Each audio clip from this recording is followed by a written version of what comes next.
Hi, you guys. Welcome back for our daily practice questions.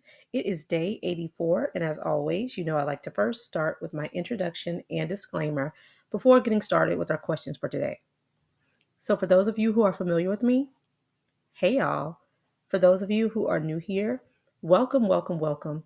I am Dr. Brittany Weinstock. I am a family nurse practitioner, and I am the founder and CEO of the Nursing Studio. I provide resources, tools, review courses, review videos, digital flashcards, Q banks, one on one sessions, and more to assist nurses as well as nurse practitioners with success on their boards as well as in practice. I've been doing this since 2015, assisting nurses and nurse practitioners internationally with exam success. But y'all know my disclaimer and reminder is that we know there's no absolutes in medicine. We treat on a patient by patient basis, and any of the questions that you see here, I have designed and created based on the current guidelines that are being tested on the ANCC as well as AANP exam. Now, any of my videos where I'm teaching on things that we currently do in practice, I will always say that so there's no confusion. So, with that being said, let's get into question number one for today. Reminder, if you're looking to grab this last spot for the upcoming FMP and AGMP 5-week review, make sure you click the link to enroll. All right, question number one. Which of the following is considered the first line treatment for mild to moderate atopic dermatitis in adults? Is it A, oral corticosteroids? Is it B, topical calcineurin inhibitors? Is it C, topical corticosteroids? Or is it D, oral antihistamines? Take a moment and tell me what you got in the comments, y'all. All right, so I always recommend reading the stem of the question first, as it allows you to slow down to ensure you're answering what is even being asked of you. So here the stem of the question states, which of the following is considered the first line treatment for mild to moderate atopic dermatitis in adults? All right, so your first line therapy for mild to moderate would be your topical corticosteroids, right? So remembering atopic dermatitis is your eczema.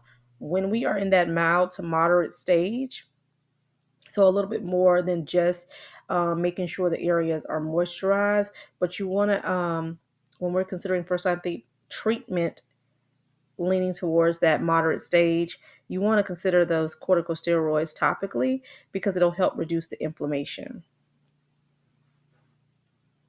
All right, question number two. A 35-year-old patient presents with well-demarcated red scaly plaques on their elbows, knees, and scalp. The patient reports occasional itching. What is the most likely diagnosis? Is it A, eczema? Is it B, psoriasis? Is it C, seborrheic dermatitis? Or is it D, tinea corporis? Take a moment and tell me what you got, y'all. All right, so stem of the question here states, what is the most likely diagnosis? Now, y'all know I tell you, if they're asking for a diagnosis, you need to run it back and look at those assessment findings. How are they presenting? What are their signs and symptoms? What are their chief complaints? What is noted on exam, right? That's all the assessment category. So this is a 35-year-old patient that came in with well-demarcated red scaly plaques on their elbows, knees, and scalp. Y'all, when I say scaly plaques, you say what?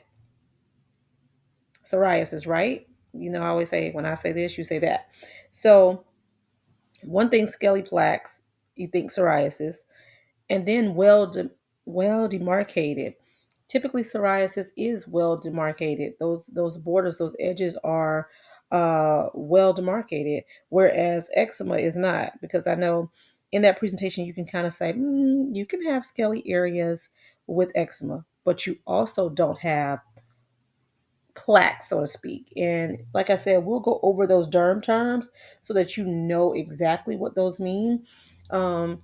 Because plaques are definitely that classic identifier for psoriasis, but we'll go over those. I don't want to start to go too deep into it and make this more than what it is. When we go over those in the upcoming videos, you'll see what I'm talking about.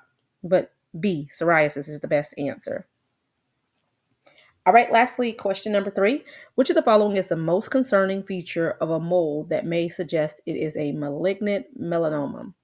Is it A, symmetrical shape? Is it B, uniform color? Is it C, irregular borders with varying colors? Or is it D, a small size less than 5 millimeters? Take a moment and tell me what you got, y'all.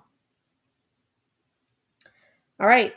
So here the stem is the question. The question is the stem, and it states which of the following is the most concerning feature that may suggest it is a malignant melanoma.